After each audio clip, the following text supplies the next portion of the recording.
Welcome to today's Hive Live session. We hope you're doing well wherever you join us from today, and thank you for tuning in.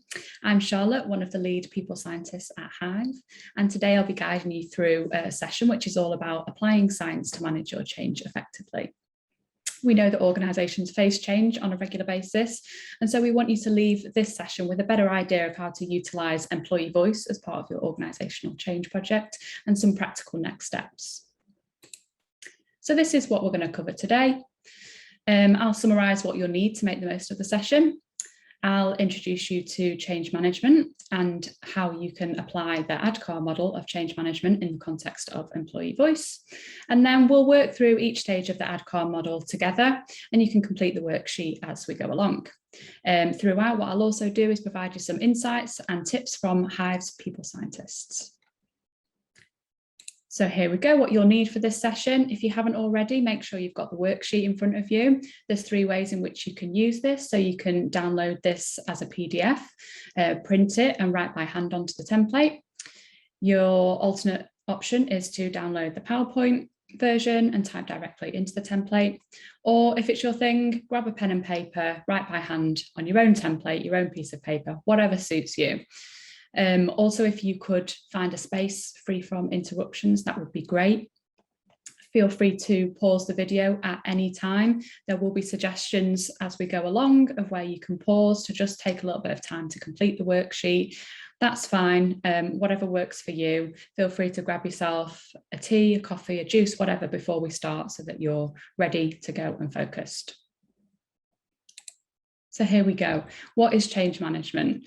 Some context for you first. You'll come across various definitions of change management, but I like this one, which defines it as the application of a structured process and set of tools for leading the people side of change to achieve a desired outcome.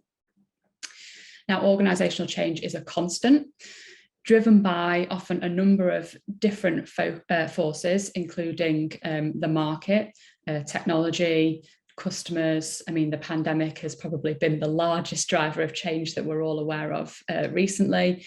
But the important point is that people and people professionals play a vital role in the change management process. And by that, I mean that HR professionals such as yourself are vital in facilitating effective change management, but also that gathering the input from your people will provide you with a really strong sense of how change will land amongst your workforce. People will also tell you which elements of their current working lives you should protect and what they can do without. And ultimately, people are really invested in a future that they've helped to create. So letting people have their say is absolutely key to successful change. But communication must be two-way. It's not enough to broadcast and get people's ideas in a one-way process. You need to involve people as part of the process. So this is something that's going to be really key as we move through this session. And ultimately, research tells us that most change initiatives fail to get their intended outcomes and may even limit an organisation's potential and its people. So therefore, change needs to be managed really effectively so that it's not a devastating and long-lasting and detrimental process that people kind of remember for decades. So we're going to talk you through an established model of change management, which you can apply in a practical way to help you utilise the power of your employee voice throughout your change.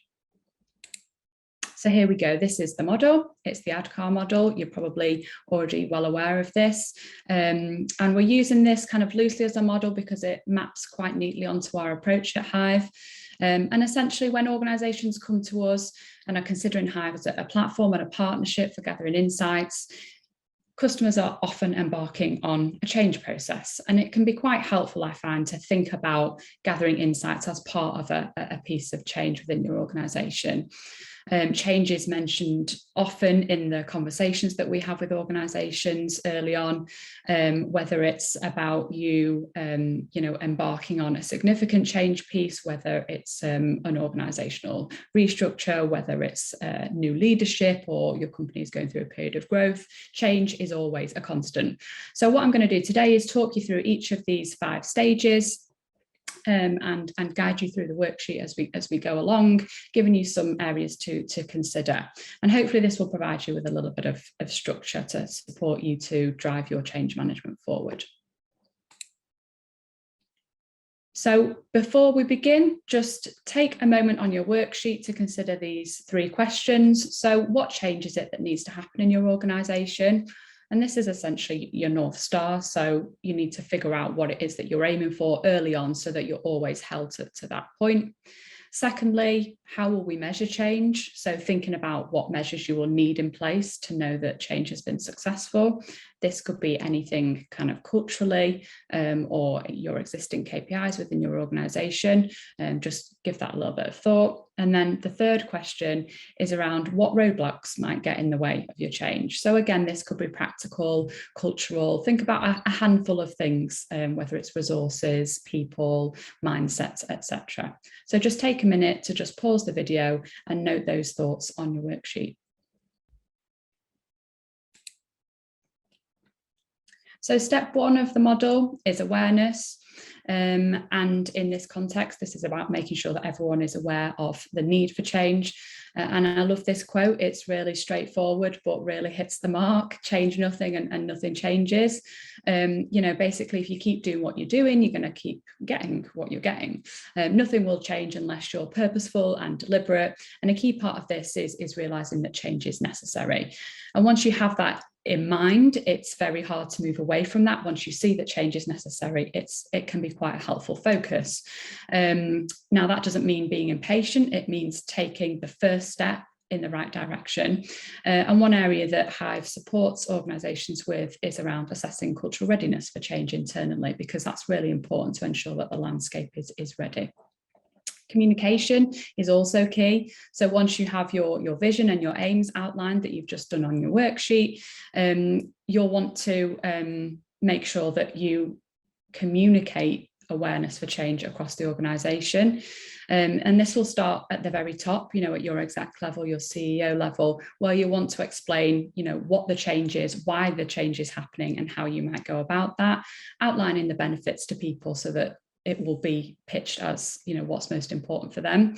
You should also try to get them to commit to contributing to the process, whether that's financial or in terms of them sponsoring the project. But essentially, everyone across the business needs to understand and have awareness of the need for change, how this will affect them, and how you're going to include their voice throughout that process.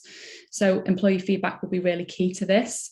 If you don't know what's going on the ground, you're not going to have the confidence that your change will have the desired impact. So start thinking about how you're going to be collecting that information. Think about your listening strategy. There are lots of different ways of gathering insights, whether it's kind of the traditional focus groups and forums, or whether it's kind of surveys and things that you can do with tech.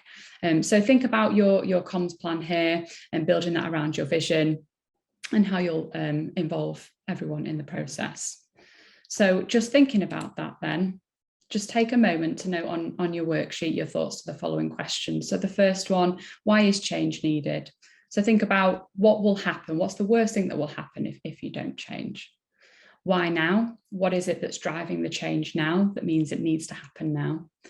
What's happened to set the wheels in motion, and what will be different this time? And then thirdly, how will employee voice play a crucial part of your change? So the second stage of the model then is around desire. And this is about creating the desire for everyone to participate in the change and to support the change. So we've talked a little bit about getting the most senior level buy-in for the change, but how about the role that everyone else has to play in the business? Thinking about your people managers who are in a really good position to influence and support change.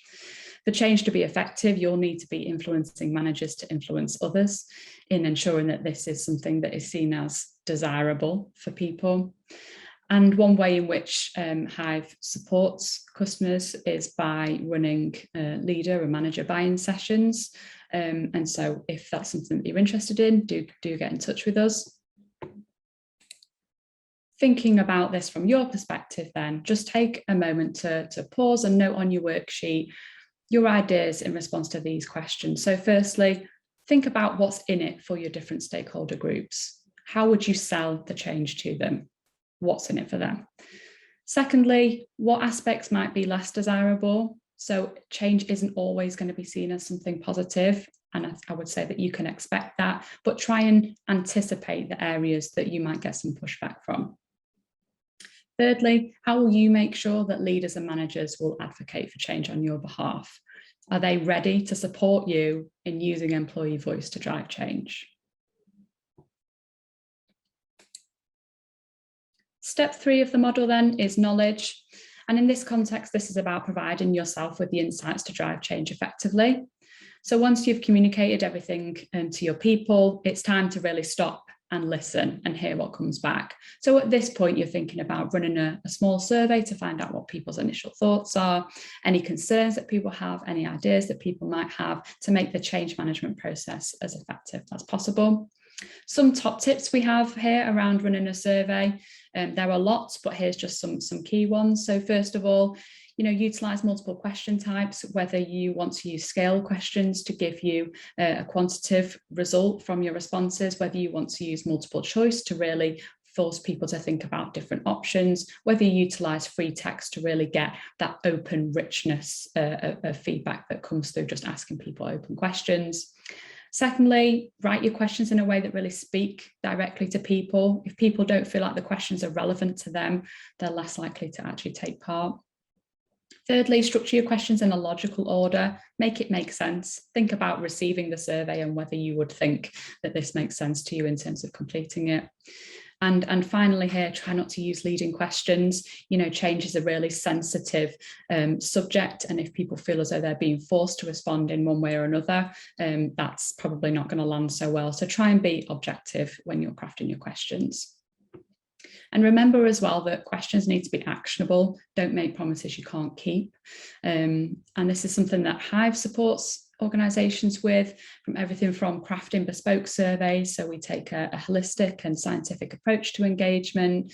We also then help support translating this data into something meaningful in terms of a reporting pack, including analysis on what's really driving engagement in your organisation and therefore the most meaningful areas to focus on. And we often also present this back to executive teams as well in order to help them understand what this really means for them. And at Hive, we've also just released a change management question set to help support you in gathering feedback before, during and after change management. So grab a copy of that for starters if that's something that would be helpful. And so now it's time to pause the video again, return to your worksheet and consider these questions. So first of all, what information do you think you will need to gather in order to drive change effectively? So think about whether there's some questions that you really need to know the answers to, or whether you've got a hypothesis and you want information to kind of support that. Secondly, are you actually asking questions that you can confidently act on? And by this I mean, thinking about whether the question that you ask is actually going to suggest to people that that's an area for improvement, and have you realistically got the resources or the intention to do something about that? And then thirdly, are you avoiding asking any specific questions? Is there something that you know that you should ask and you're not? And if so, think about why and whether that's the right thing to do.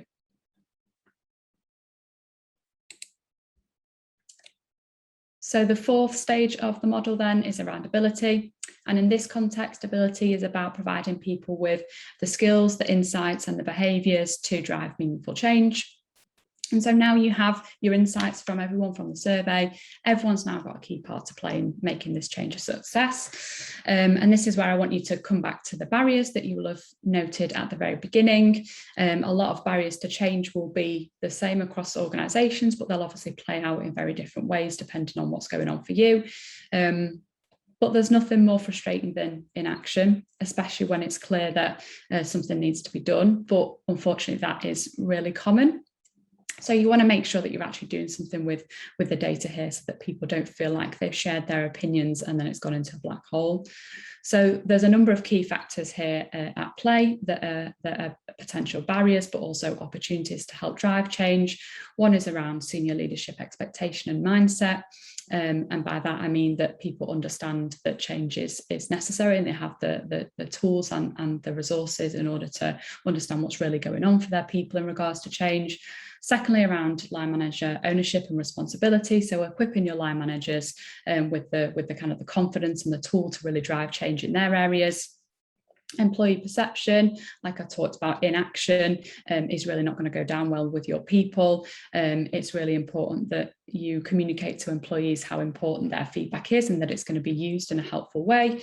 And meaningful engagement, again, with change, it's really important that people see this as authentic, that you're gathering employee perceptions not as part of an exercise to have said tick done, but actually so that you're going to use it to drive meaningful change. So there's a few things that are going to be important in this stage in terms of action. One of those is about including employees in the formulation of your ideas. A second point is just keep it simple, be agile, find one or two things that are really going to make the most change and just focus on those as opposed to trying to do everything. And thirdly, think really smart with your goals. Try not to be too precious about elements of the change because things will change as you go along. Keep your North Star in mind as well, that those kind of aims and visions that you set out at the start. And again, this is something that Hive supports organisations with in terms of running action planning and manager workshops. So get in touch if that's something that you're interested in. So again, just take time now to pause the video, return to your worksheet and just think about these 3 questions. So are there any obvious quick wins that are coming to mind now in terms of your change? How might you overcome the main roadblocks that you identified at the beginning? And then think about if you've got a kind of a roadmap for change, thinking about the future. It'll be really important to communicate to employees that this is part of a longer journey. So think about what the future may include there in terms of your change. And the final stage here of the model is reinforcement. And essentially this is about keeping the momentum going. So you've run the survey, you've got the insights, you've implemented parts of your change. The job is not done. It's really important that you understand that this is part of a wider piece of work around gathering employee voice to drive change. You want to be measuring the impact of your actions. So rerunning another survey, you may want to do this in a pulse method so that you can dig more into specific areas that came up, gather more data, use the free text to really gather rich insights. You'll want to keep the communication going to sustain momentum with your people.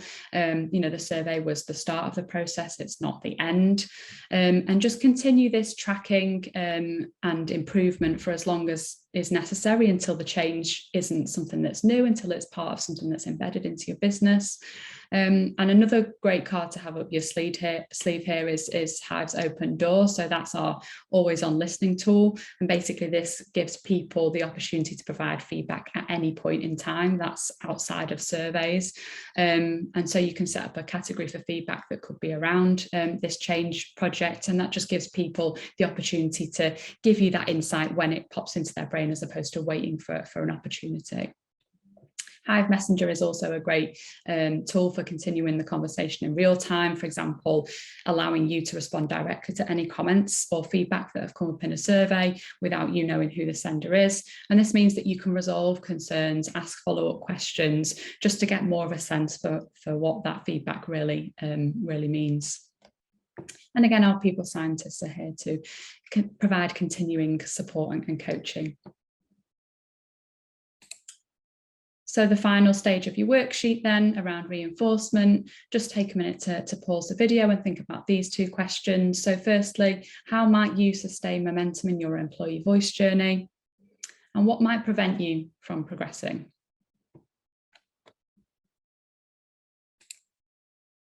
So that's it, everyone. Here's the final model. Hopefully you've got a completed worksheet.